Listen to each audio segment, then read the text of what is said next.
명호 작가의 단편 소설 대물린 비가 5번째입니다.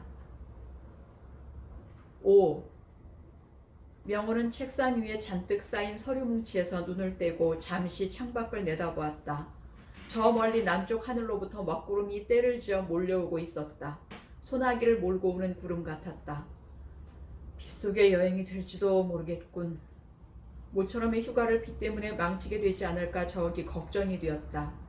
명호는 취직을 하여 서울에서 직장을 다니고 있었다. 학업을 포기하고 직장 생활을 시작한 지도 올해로써 어언 4년째. 고향에는 1년에 한 번 여름 휴가를 내어 다녀오는 것이 고작이었다. 올 휴가는 내일부터 일주일간으로 잡혀 있었다. 오늘 근무가 끝나는 대로 곧장 서울역으로 나가서 고향의 열차에 몸을 실을 계획으로 있었다. 차표까지 예매를 해놓고 있었기 때문에 날씨에 관해 관심을 갖지 않을 수 없는 명호였다. 일주일 내내 비가 오지는 않을 테지. 장마철도 지났으니까. 더위를 식혀주기 위해 소나기 한 줄기 퍼부어주려는 거겠지. 그렇다면 이 얼마나 고마운 하늘인가 하고 눈길을 다시 서류 뭉치 속에 파묻었다. 땀방울이 등골을 타고 흘러내리고 있었다. 선풍기 하나 없는 좁은 사무실 안이었다. 8월의 무더위와 10명이 넘는 직원들이 내뿜는 열기가 합쳐지고 보니 사무실 안은 찜통 속같이 후끈거리고 있었다. 김명호 씨는 좋겠습니다. 내일부터 휴가 아닙니까? 먼저 휴가를 다녀온 옆자리의 미스터 박이 땀을 닦으며 하는 말이었다. 동해안, 아니 남해안이 좋을까요? 애인하고 같이. 기가 막히는 거죠. 미스터 박은 그런 상상이라도 해서 더운 순간을 넘겨보자는 것 같았다. 동해안, 남해안 다 좋지만 애인이 있어야죠. 명호는 서류 속에 얼굴을 파묻은 채 대꾸했다. 가끔 전화 오는 아가씨 애인이 아닌가요? 명희를 두고 하는 말이었다. 명희는 계속 나이트클럽에 나가고 있었고 명호하고는 사무실 전화로 가끔씩 연락을 취하고 있었다. 동생입니다. 오빠 동생 하다가 여보 당신으로 바뀐다잖아요. 친동생인걸요? 그래요? 몰라봬서 죄송합니다. 그렇다면 말입니다. 미스터 박은 잠시 뜸을 들였다가 말을 이었다. 우리 처남 매부 삼는 게 어떻겠습니까? 나도 아직 애인이 없거든요. 그때 마침 부장이 들어왔으므로 대화는 중단되었다. 그러나 명호의 생각은 중단되지 않고 계속되고 있었다. 명희가 나이트클럽에 나간다는 걸 알고도 처남 매부 삼자고 할까? 명호는 가슴 한쪽이 떨어져 나가는 아픔을 감내하지 않으면 안 되었다. 명희가 나이트클럽에만 나가지 않았다면 명호는 직장 동료들이나 친구들한테 누이 자랑을 했어도 숱하게 했을 것이다. 자랑하며 누이를 미끼로 친구들로부터 술도 빼앗아 먹고 애인도 소개받고 큰소리도 실컷 쳤을 것이다.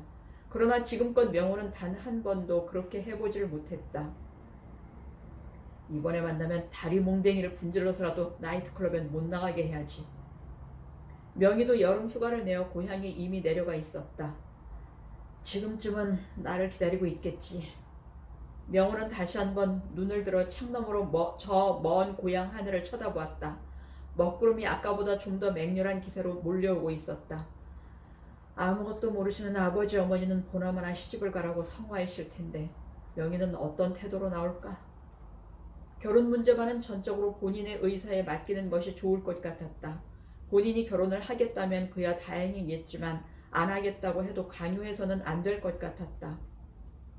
여자의 과거를 문제 삼지 않고 사랑해줄 남자는 흔하지 않을 테니까. 그러나 이미 그런 논란은 필요 없는 것인지도 몰랐다. 몇 년 동안 발을 끊고 있던 고향을 명희가 이번에 찾은 이유는 무엇일까? 결혼할 생각이 있어서가 아닐까? 과거를 문제 삼지 않고 사랑해줄 남자가 나타났다는 말이 아닐까? 그렇다면 더 이상 바랄 것이 없을 것 같았다. 결혼은 아니라 하더라도 지금까지의 생활을 청산하고 새 생활을 시작하려는 것이면 틀림이 없을 거야. 이젠 집안 형편도 좋아졌으니까. 생각이 거기까지 미치자 가슴의 아픔이 사라지고 상쾌한 기분이 되었다. 명호는 부장의 눈치를 힐끔 한번 훔쳐보고 나서 다시 서류 속에 얼굴을 파묻었다. 신문이 배달되었다. 먼 산만 바라보고 앉았던 부장은 그제서야 자신도 할 일이 생겼다는 듯 얼른 신문을 낚아채었다. 가슴 치는 사람 많이 나오겠군. 신문을 펴든 부장이 혼잣말을 했다. 한참 후 신문을 다 읽고 난 부장은 신문을 접어 훌훌 부채질을 하다 말고 전화기를 끌어당기더니 드르륵 드르륵 다이얼을 돌리기 시작했다. 집에다 전화를 하는 모양이었다. 여보, 우리 어디 빚준 데 없어? 빚줄 돈이 어디 있느냐고 상대방에서 악을 써붙이는지 부장의 표정이 약간 겸연쩍게 일그러졌다. 부장이 또 말했다. 그럼 빚진 것은 없어? 구멍가게 외상값이 얼마라고 상대방에서 또 악을 쓰는 모양이었다. 외상값이 어디 빚이요? 이럴 줄 알았으면 빚을 내다가 외상값을 갚을 걸 그랬잖소. 명호는 한 귀로 듣고 한 귀로 흘려버렸다. 그리고 퇴근 시간이 되어 서둘러 사무실을 나왔다. 하늘은 잔뜩 찌푸리고 있었으나 비는 아직 내리지 않고 있었다. 기사특보 대통령 긴급명령! 신문파리 소년들이 붕아리 떨어져라 뛰어다니고 있었다.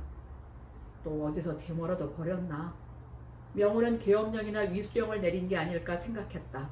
그러나 다시 생각해보니 지금은 방학 중이라 데모 같은 것이 일어날 리 없고 따라서 계엄령이나 위수령을 내릴 일은 없을 것 같았다.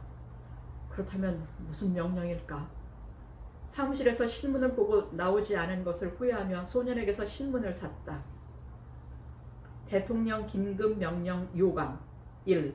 모든 기업은 72년 8월 2일 현재에 보유하는 모든 사채를 정부에 신고하여야 한다.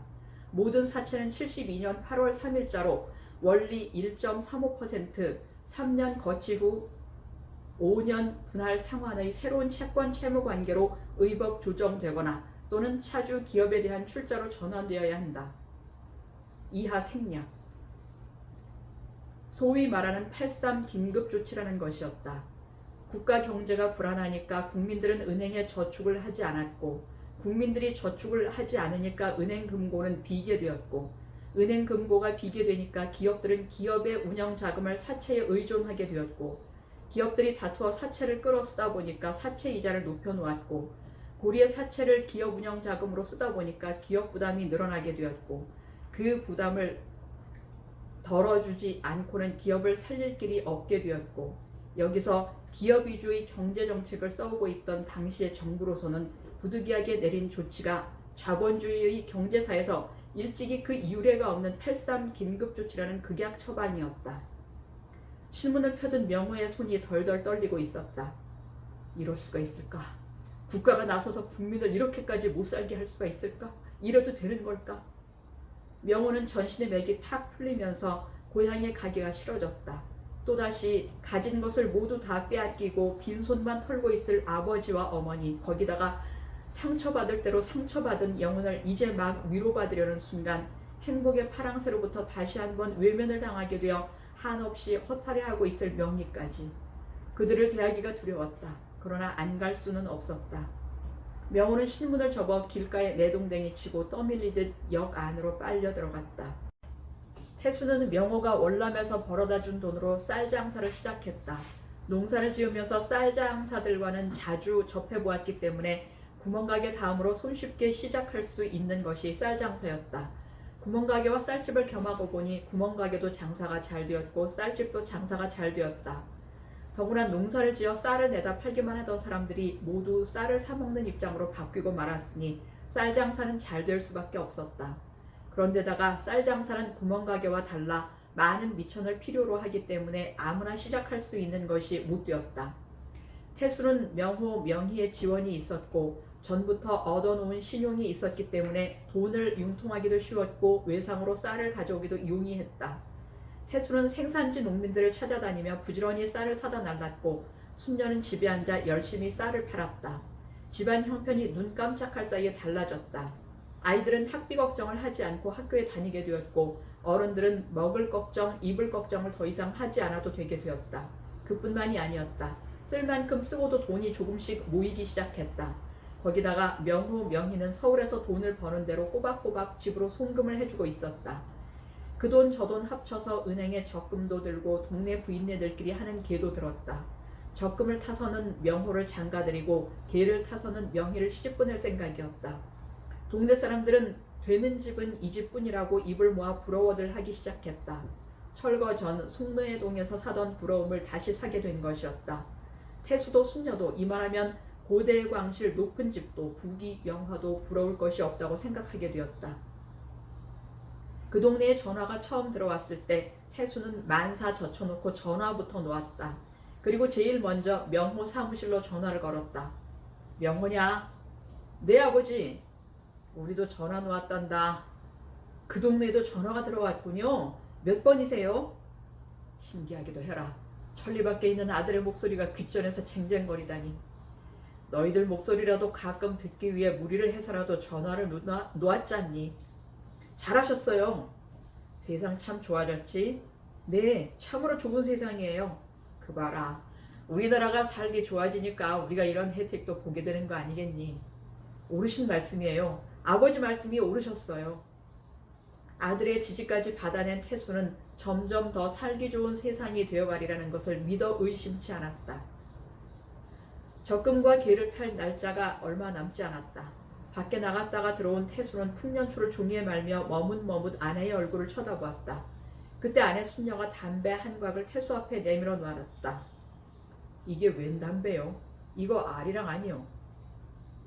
아까 명인형한테서 전화가 왔는데 아버지 풍년초 그만 피시고 신탄진 피라고 합디다. 그래, 신탄진은 너무한 것 같아서 아리랑을 샀지요. 아리랑도 너무하지. 3마리나 사지 그랬소. 태수는 감격한 듯 담배곽을 손바닥 위에 올려놓고 한참이나 들여다보고 있었다. 당신은 좋겠수. 아버지 생각을 그렇게 해주는 딸이 있으니. 누가 또 아오. 오는 여름엔 명호가 당신 화장품 사다 줄지. 하긴 모르지요. 우리 명호는 지구 엄마를 대단한 미인인 줄로 알고 있으니까. 잘하면 미스코리아 나가게 생겼구려. 나가라면 나가지 못 나갈 것 같소. 꿈 깨구려. 꿈 깨고 내 얘기나 좀 들어보구려. 혜수는 아리랑 담배 한 개피를 꼽아 불을 붙이고 나서 말을 계속했다. 저기 버스 정거장 옆에 땅이 200평 나와 있다는데 그걸 우리가 사면 어떻겠소? 적금과 개를 타서 말이요.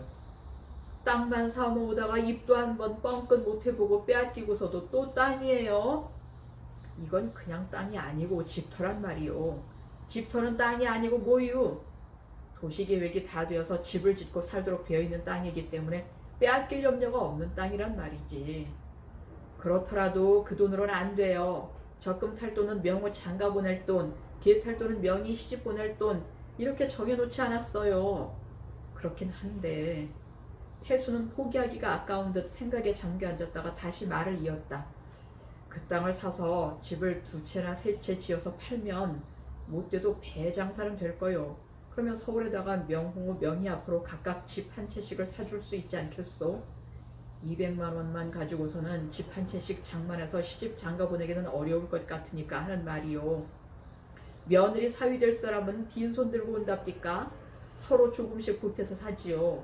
보태도 안 되면 몇 년 고생하고 난 다음에 사면 되고요. 순녀는 주장을 굽히지 않았다. 땅을 산다 하더라도 집을 지으려면 또 돈이 들 텐데 그 돈은 어디서 나온단 말인가?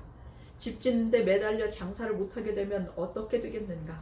그렇게 집을 지어서 제때 팔리지 않으면 또 어떻게 되겠는가? 이런저런 생각을 해보니 주장을 굽힐 수 없었다. 좀 적게 먹더라도 편하게 삽시다. 당신 생각이 그렇다면 할 수 없지. 요즘 땅은 사두기만 해도 장사가 된다는데. 태수는 주장을 꺾으면서도 서운한 마음을 감추지 못했다. 며칠 뒤 육촌형 흥수가 태수를 찾아왔다. 희멀겋은 얼굴이 햇볕에 그을었는지 다소 까무잡잡한 모습을 띠고 있는 흥수였다. 자네 장사는 요즘 어떤가? 흥수는 천자 담배곽을 꺼내놓으며 태수에게 담배를 보냈다. 당시로서는 부와 신분을 과시하고 싶을 때 곧잘 꺼내놓곤 하던 담배였다. 덕분에 잘 되고 있습니다. 쌀 장사는 이문이 박하지? 이문이 박한 대신 쌀을 안 사먹는 사람은 없으니까요. 비록 청자 담배를 얻어 피우고는 있지만 부러울 것이 없는 태수였다. 장사가 잘 된다니 다행이군. 형님도 사업이 잘 되신다고 들었습니다. 제철 공장보다도 먼저 부자가 될 거라고들 소문이 자자하던데요. 그렇게까지 소문들이 났어? 뭔 사람들하고는. 흥수는 호탕하게 한바탕 웃어제꼈다. 소문이 싫지 않다는 뜻의 웃음소리였고 소문대로라는 뜻의 웃음소리였다. 흥수는 그 사이 시청 개장 자리를 그만두고 벽돌 공장을 차려서 사업가로 변신을 해놓고 있었다. 제철 공장이 들어서면서 도시 전체를 재개발붐으로 몰아넣었고 그리하여 낡은 집들은 뜯기고 새 집으로 지어졌으며 곳곳에 신흥주택단지가 들어서고 공장과 사무실, 시장이 건설되면서 막대한 양의 건축자재를 필요로 하게 되었다. 이때를 놓치지 않고 재빨리 벽돌 공장을 세웠으니 흥수의 사업은 시작부터 땅 짚고 헤엄치기나 다름이 없었다. 실은 그래서 자네를 찾아왔네만. 흥수는 갑자기 진지한 표정이 되어 말했다. 벽돌을 찍어내기가 바쁘다네. 주문이 항상 밀려있는 형편이지. 일손도 딸리고 시설도 부족하고. 그래서 이번에 공장을 확장하려고 하는데 다른 사람 좋은 일 시키느니 자네하고 같이 해보면 어떨까 해서. 저하고 같이 벽돌 공장을 한단 말입니까? 못할 이유가 없지 않나. 경험이 있든지 지식이 있든지 뭐든 한 가지는 있어야 하죠. 저는 이 집 지을 때 손으로 블록 몇 장 찍어본 경험밖에 없습니다. 그 경험만 가지고 어떻게 벽돌 공장을 할 수 있겠습니까? 손으로 블럭을 찍는 거나 별로 다를 것이 없네. 기계로 찍는다는 차이가 있을 뿐이지. 옆에서 하루만 지켜보면 자네는 얼마든지 할 수 있을 걸세. 그리고 공장이라는 건 주인이 직접 일을 하는 게 아닐세. 일은 인부들에게 시키고 주인은 지시와 감독만 하면 되는 거지. 그런 건 하기 싫습니다. 인부들보다 나을 게 뭐가 있다고 지시와 감독만 하고 있겠는가. 그런 일은 태수의 생리에는 맞지가 않았다. 태수에게 어울리는 일은 발로 뛰고 몸으로 부딪히고 손으로 해결할 수 있는 일이라야 했다. 그런 점에서 쌀 장사는 농사일 다음으로 태수에게 어울리는 일이었다. 그런 태수에게 난데없이 공장 주인이라니. 공장 운영에 직접 참여하기가 싫으면 투자만 하는 방법도 있지. 투자도 그렇죠. 경영에 대해서 무엇을 알아야 투자를 하지요. 여기서 태수는 흥수의 유도 작전에 말려들고 말았다. 투자할 돈이 어디 있느냐고 딱 잡아떼었어야 했으나 태수는 그렇게 하지를 못했던 것이다. 흥수는 옳다곤하고 눈을 더욱 빛내며 바싹 대들었다. 투자도 하기가 싫으면 나한테 돈을 좀 빌려주게. 듣자니 개탈 날짜도 얼마 남지 않았다던데. 그제서야 태수는 흥수의 목적이 돈을 빌자는 데 있음을 알게 되었다. 그러면 그렇지. 그러나 태수는 이해를 했다. 세상 살아가는 요령이 다 그렇고 돈을 빌리는 요령이 다 그런 것 아닌가. 동업을 할 생각도 투자를 할 생각도 없었으니 다행 아닌가. 태수는 이해를 하고 서운한 마음 같은 것은 갖지 않았다. 하지만 그 돈은 명호 명의 결혼시킬 돈인거려. 그래? 그거 듣던 중 반가운 소식이로군. 그렇다면 나도 가만히 있을 수 없지. 명호 명의가 누군가? 나한테는 조카들 아닌가. 태수는 흥수의 말이 지나치게 과장되어 있다고는 생각하지 않았다. 흥수와 명호들과는 칠촌간이며 칠촌간이면 법에서도 인정을 하고 있는 친척간이 분명하니까. 흥수는 더욱 관심을 보이며 물었다. 그래, 배우자는 정해졌나? 아니요, 아직은. 그렇다면 당장 식을 올릴 건 아니군. 그래. 그렇긴 하지요. 언제 식을 올릴지도 모르는데 그때까지 돈을 눌리고 있을 필요는 없지 않은가. 내 사부 이자를 쳐줄 테니 나를 주게. 이자가 문제가 아닙니다. 한 푼이라도 더 보태야지 무슨 소린가. 그리고 언제든지 돈을 쓰기 한 달 전에만 말을 해주게. 그러면 내 어김없이 그 날짜에 쓰도록 해줄 테니까. 자네도 소문을 들었다니까 알겠지만 공급이 수요를 못 따라갈 정도니까 자금 회전은 잘 되는 편일세. 다만 지금 고전을 좀 하는 건 무리하게 확장을 하려고 하기 때문이지. 전망이 밝다는 걸 뻔히 알면서 사업하는 사람으로서 어떻게 확장을 안 할 수 있겠나. 흥수는 입에 침이 마르도록 설명을 하고 있었고 태수는 묵묵히 듣고만 있었다. 어떤가? 빌려줄 수 있겠지? 집사람하고 상의를 한번 해보겠습니다. 그러게, 재수씨께 잘 좀 이야기를 해주게. 그리고 흥수는 머뭇거리다가 말을 이었다. 개탈 돈이 얼마나 그랬지? 100만 원이요. 그걸로는 부족한데 더는 없을까? 저 꿈탈 돈도 100만 원 있죠.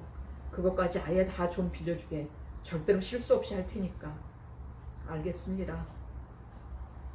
태수는 흥수를 돌려보내고 아내 순녀와 마주 앉았다. 흥수 형님이 돈을 좀 빌려달라고 하는구려.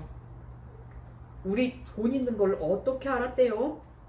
개탈 날짜가 얼마 남지 않았다는 건 동네 사람들이 다 아는 것 아니요. 걔는 그래서 안 좋다니까. 적금 탈 것까지 다 좀 빌려달라는 거려. 그 집이 어떤 집인데 돈을 빌려줘요. 당신은 일제 때 당한 게 분하지도 않으세요? 일제 때 감정을 지금까지 품고 있어서 뭐 하겠어. 다 지나간 이야기인데. 그리고 일제 때 잘못은 그 형님의 잘못이 아니지 않소. 그 형님 아버지의 잘못이지. 일제 때는 그렇다 치더라도 지난번 송내동에서 철거될 때에도 우리한테 귀찮게 굴었잖아요. 그건 귀찮게 군 게 아니지. 공무원으로서 나라의 심부름을 충실히 했을 뿐이지. 아무튼 전 그 집은 싫어요. 신용 하나만은 철저하다고 소문이 나 있습니다. 그건 저도 들어서 알고 있어요. 이발소집 춘식이네 돈도 저 건너 미항이네 돈도 날짜 하나 안 어기고 갖다 갚았다고 합디다. 돈 빌려주는데 신용이 지일이지 다른 거 따질 게 뭐가 있겠소. 이자는 얼마를 쳐준답디까? 4부 쳐준다기에 이자는 문제가 아니라고 했지요. 이자가 문제가 아니라면 그냥 빌려주겠다는 거예요? 은행에 넣어놓아도 이자를 주는데 왜 이자를 안 받는단 말이에요? 안 받는다는 게 아니라 비싸게 받지는 않겠다는 거지. 아니에요. 이자를 비싸게 받아야 빨리 갚는데요. 이자가 싼 돈일수록 떼어먹힐 염려가 많대요. 그리고 오는 가을에는 꼭 써야 된다고 하세요. 아이들한테서 언제 무슨 소식이 있을지도 모르니까요. 아내의 동의를 얻어낸 태수는 명호에게 전화를 걸었다. 명호의 대답은 아버지 어머니 좋으실 대로 하시라는 것이었다. 명희의 대답도 마찬가지일 것이므로 명희와는 상의도 하지 않았다. 그렇게 해서 네 식구가 꼬박 3년 동안 피땀 흘려 모은 돈 200만 원을 톡 털어 흥수의 손에 쥐어주고 말았다. 돈을 가져간 뒤 2달 동안은 월 8만 원씩의 이자를 정말 날짜하루 어기지 않고 가지고 왔다. 그러나 2달째 이자를 갖다 갚은 지 며칠 뒤 흥수는 죽을 상을 하고 다시 태수를 찾아왔다. 여보게 동생, 나 좀 살려주게. 마지막 부탁일세. 공장이 경매에 넘어가게 생겼네. 무리하게 확장을 서둔 것이 실수였어. 어떻게 하겠나. 공장을 살려야 자네 돈도 갚을 것 아닌가. 200만 원만 더 좀 해주게. 자네 수중에는 없다 하더라도 자네 신용을 얻고 사니까 융통할 길이 있지 않겠나. 기가 막히지 않을 수 없었다. 200만 원을 더 해주지 않으면 먼저 해준 200만 원도 못 갚겠다는 말이 아닌가. 분하고 괘씸하기 짝이 없었지만 어쩌겠는가. 이미 잡힌 발목인 것을. 태수는 거래하는 정미소에서 100만 원을 융통하고 나머지는 외상값 여기저기 깔린 것을 독촉하여 걷어들이고 장사 미천 있는 대로 털고 장롱 밑바닥까지 달달 긁어서 200만 원을 또 해주었다. 그리고 나서 보름을 겨우 넘겼을까. 72년 8월 3일 바로 문제의 날이었다. 라디오에서 대통령의 특별 담화가 발표되고 있었다. 때마침 쌀을 사러 온 사람들이 몇 사람 있었으므로 쌀을 파느라고 라디오를 틀어놓고도 담화의 내용을 유심히 듣지 않았다. 그런데 담화가 막 끝나자마자 흥수에게서 전화가 걸려왔다. 자네 방송 들었나? 대통령 특별 담화 말인가요? 그렇다네. 잘 듣지 못했는데 무슨 내용이죠? 사체를 정부에 신고하라는군. 신고하면 어떻게 한답니까? 전화로 그럴 게 아니라 이리로 오게. 자세한 설명을 해줄 테니. 태수는 바로 자기 발등에 불이 떨어진 줄도 모르고 쌀 배달을 몇 집 더 하고 나서 천천히 흥수내로 갔다. 넓은 마당 가득히 채권자들이 벌써 몰려와 있었다. 그 중에는 태수가 모르는 사람들도 몇 있었으나 대부분이 아는 사람들로 노동자, 농민, 상인들이 줄을 이루고 있었다. 그들의 격앙된 표정에서 비로소 태수는 사태의 심각성을 깨달을 수 있었다. 흥수는 신문 호해를 사다 펼쳐놓고 기세등등하게 채권자들에게 담화의 내용을 설명하고 있었다.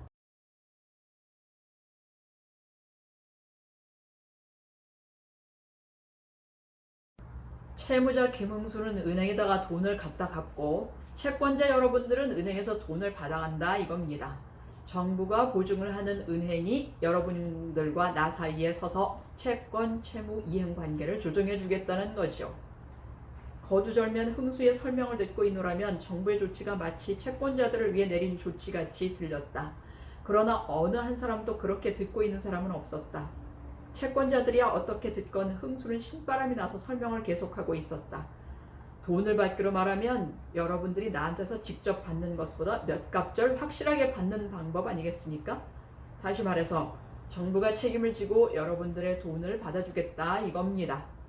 3년 거치 5년 분할 상환이 받아주겠다는 겁니까? 띄어먹으라는 거죠? 채권자들의 목소리도 높아졌다. 그렇다. 월 1.35% 이자도 좋고 3년 거치도 좋다. 그 정도면 3년짜리 은행 정기예금 수준은 되니까. 은행 정기예금을 넣어놓았다고 생각하면 되니까. 하지만 5년 분할 상환이라니. 돈 가치가 매년 10% 이상씩 하락하는 불안한 경제 현실에서 이게 어디 될 말인가. 8년 후에 지급받게 될 마지막 상환분은 휴지 쪽이나 다름이 없을 텐데 그걸 받자고 목을 메고 기다려야 한단 말인가. 정부가 책임을 지고 상환을 하겠다면 최소한 은행 정기예금 수준으로는 해줘야 하지 않겠는가. 은행 정기예금 수준으로도 못 해주겠다는 것은 빼앗겠다는 것이 아니고 무엇이겠는가. 목돈을 넣고 푼돈을 받아 쓸 만큼 이들 채권자들은 여유가 있는 사람들이 아니다. 하물며 8년씩 기다릴 수 있을 만큼 안정된 미래를 보장받고 있는 사람들은 더더욱 아니다. 이들은 푼푼히 모아 목돈을 만들었고 목돈을 만들기 전에 이미 돈을 쓸 용도까지 정해놓고 있었다. 다만 쓸 때까지의 여유 기간을 이용하여 한 푼이라도 더 늘려보자고 빚을 준 것뿐이었다. 이들의 그 소박한 꿈을 정부가 나서서 이렇게 짓밟아야 하겠는가. 물론 거액의 자금으로 사채놀이를 하는 고액 사채업자들도 없지는 않을 것이다. 그들 고액 사채업자들과 이들 소액 채권자들을 한 묶음으로 넘겨도 되겠는가. 채권자들의 눈에서는 핏발이 서고 있었다. 적게는 몇십만 원에서 많게는 1,000만 원까지 준 사람도 있었다. 그러나 태수보다 많이 준 사람은 5명에 불과했고 그 나머지는 모두 태수보다 적은 200만 원이 대부분이었다. 고액 채권자와 소액 채권자는 겉으로 보기에도 확연히 구분이 되었다. 고액 채권자들은 얼굴이 뿌옇게 살이 찌고 한여름 무더위에도 정장에 넥타이를 메고 있었으나 소액 채권자들은 새까맣게 그을은 얼굴에 난방이나 작업복을 되는 대로 걸치고 있었다. 그러나 분개를 하는 데 있어서는 고액 채권자들보다도 소액 채권자들이 더 적극적이고 발악적이었다. 소액 채권자들일수록 그들의 돈은 그들의 전부이고 그들의 피땀이기 때문이었다. 그래서 신고를 하겠다는 겁니까? 뭡니까? 채권자들은 팔을 걷어붙이고 멱살잡이라도 할 것 같이 흥수를 향해 대들었다. 이자는 안 받을 테니 원금만이라도 돌려달라고 사정을 해보았지만 들어먹질 않으니까 분노를 터뜨리는 것이었다. 나라에서 시키는 대로 따라하는 수밖에 도리가 없지 않습니까? 이미 국가 권력의 비호 아래 놓인 흥수는 두려울 것이 없다는 듯 태연자약하게 채권자들을 노려보고 있었다. 신고하지 않고 돈을 갚는다고 해서 잡아가겠다는 이야기는 대통령 담화에도 없지 않습니까? 공장이 적자 운영에 허덕이고 있다면 모르겠어요. 하루에도 벽돌을 수십 트럭씩 실어내면서 우리 돈 200만 원을 떼어먹겠다느니 말이 됩니까? 대통령만 무섭고 하늘은 무섭지 않습니까? 그러나 무슨 소리를 해도 이미 눈 하나 깜짝하지 않는 흥수였다. 태수는 채권자들과 함께 그날 밤을 흥순의 앞마당에서 세우고 이튿날 아침이 되어서야 집으로 돌아왔다. 명호가 밤차로 내려와 있었다. 순녀도 명희와 함께 날밤을 새며 남편이 돌아오길 기다리고 있었다. 태수는 아내와 명호, 명희 얼굴을 번갈아 보며 꺼져가는 목소리로 말했다. 너희들한테 면목이 없게 되었구나. 아버지요 남편이요 가장인 태수의 이 한마디로 가족들은 모든 것을 짐작하고도 남음이 있었다. 아버지, 우리도 이민가요? 명희가 터져나오려는 울음을 간신히 억누르고 나서 말했다. 그 말을 명호가 받았다. 이 나라는 민주주의를 할 나라가 아닙니다. 민주주의를 할 나라라면 소수의 기업을 살리기 위해 다수의 국민에게 희생을 강요하는 이런 조치는 내리지 않을 겁니다. 민주주의를 포기한 나라에서는 착취만이 계속될 뿐입니다. 이민을 가십시다. 이 나라에는 아직도 빚줄 돈을 가진 사람보다 못 가진 가난한 사람이 더 많다는구나. 기업을 살려서 그들 가난한 사람들에게 일을 시키고 월급을 줄 수 있다면 나라를 운영하는 입장에서는 그 길을 택해야 하지 않겠니? 그것이 더 많은 국민을 살리는 길이고 그것이 민주주의로 가는 길 아니겠니? 아버지는 참으로 답답하십니다. 우리 돈이 어떤 돈입니까? 그 돈을 벌기 위해 명희가 어떤 고생을 했는지 아시고 그런 말씀을 하십니까? 그때 저 멀리 떨어져 앉아있던 명희가 재빨리 몸을 날려 명호의 입을 막아버렸기 때문에 명호는 더 이상의 말을 계속하지 못하고 말았다. 남매의 행동에서 수상한 점을 눈치채지 못한 태수는 여전히 남매를 달래고 있었다. 알고 있다. 그 돈을 벌기 위해 너희들이 객지에서 얼마나 많은 고생을 했겠니? 더구나 명희는 여자의 몸으로 고생이 말할 수 없었으리라 믿는다. 그러니까 내 너희들한테 면목 없다는 것 아니냐. 말을 하고 나서 태수는 전화통을 끌어당겼다. 박씨, 나요. 걱정 많이 했죠? 정미소에 전화를 하는 모양이었다. 박씨 돈 100만 원은 내 빠른 시일 내로 해서 갚을 테니 염려 말고 계세요. 전화를 내려놓는 태수를 향해 순녀가 악을 쓰고 대들었다. 우리도 신고합시다. 우리도 신고하고 천천히 푼돈으로 갚읍시다. 우리 돈 떼이면서 남의 돈은 착실히 갚아야 할 이유가 어디 있단 말이에요. 남이 도둑질을 한다고 나도 따라 해서야 되겠소? 나는 그렇게는 못 살아요. 내가 아쉬울 때 편리를 봐준 고마움을 생각한다면 어떻게 그럴 수가 있겠소? 공자 석가 다 죽고 없으니까 당신이 대신하겠다는 구려. 그날 밤이었다. 명호는 식구들이 잠든 틈을 타서 가슴속에 칼을 숨기고 집을 몰래 빠져나왔다. 달빛이 교교히 흐르고 있었다. 저 멀리 형산강이 달빛 아래 길게 누워 화살 맞은 뱀처럼 꿈틀거리고 있었다. 강 건너 검푸른 갈대숲에서는 푸드득 밤새가 날아오르고 먼 농가에서는 개구리들이 와글와글 밤 깊은 줄 모르고 맷돌을 갈아붙이고 있었다. 명호는 골목을 벗어나 큰 길을 지나 형산강 다리 위로 올라서고 있었다. 오빠! 오빠! 돌아다 보니 잠옷바람에 명희가 맨발로 달려오고 있었다. 풀어헤친 머리카락이 바람에 날려 산발을 한 귀신의 모습 같았다. 어디 가세요, 오빠? 넌 알 것 없어. 흥수 아저씨 죽이러 가는 거죠? 닥쳐! 명호는 혹시 누가 듣지나 않았나 하고 사방을 휘둘러 보았다. 하늘 위의 달빛과 다리 밑에 강물만이 그들 남매를 지켜보고 있을 뿐이었다. 집에 돌아가서 잠이나 자고 있어. 명호는 목소리를 낮추어 말했다. 그러나 명희는 돌아서지 않았다. 무는 개를 탓할 필요가 뭐 있어요. 물도록 만든 개주인을 탓해야지요. 친일분자의 만행을 덮어두고 일본만을 욕할 수는 없는 것과 마찬가지야. 정부도 나쁘지만 정부 조치에 핑계를 대고 사람의 도리를 저버리는 흥수 아저씨도 나쁜 건 분명해. 그렇다고 사람을 죽이겠다는 거예요?